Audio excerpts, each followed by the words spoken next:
زندگی میں انسان کا ہر عمل اللہ تعالیٰ کی نعمتوں سے جڑا ہوتا ہے۔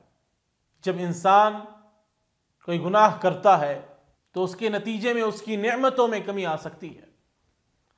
امام ابن قیم رحمہ اللہ فرماتے ہیں فَمَا أَذْنَبَ عَبْدٌ ذَنْبًا إِلَّا زَالَتْ عَنْهُ نِعْمَةٌ مِّنَ اللَّهِ بِحَسَبِ ذَلِكَ الذَّنْبِ فَإِن تَابَ وَرَاجَعَ رَجَعَتْ إِلَيْهِ أَوْ مِثْلُهَا وَإِنْ أَصَرَّ لَمْ تَرْجِعْ إِلَيْهِ۔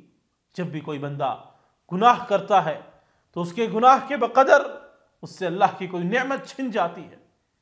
اگر وہ توبہ کرتا اور واپس لوٹ آتا ہے تو اسے وہی نعمت یا اس جیسی کوئی اور نعمت عطا کر دی جاتی ہے، لیکن اگر وہ گناہوں پر اڑا رہتا ہے تو نعمت واپس نہیں ملتی۔ اس لیے نبی اکرم صلی اللہ علیہ وسلم نے فرمایا تھا یا ایھا الناس توبوا الی اللہ فانی اتوب فی اليوم الیہ 100 مرہ۔ اے لوگو توبہ کرو، اللہ کی طرف رجوع کرو، کیونکہ میں تو دن میں 100 بار اللہ کی طرف رجوع کرتا ہوں۔ اللہ کی طرف رجوع کرنا اور گناہوں سے توبہ کرنا ہماری زندگی میں حقیقی خوشحالی اور کامیابی کا ذریعہ ہے۔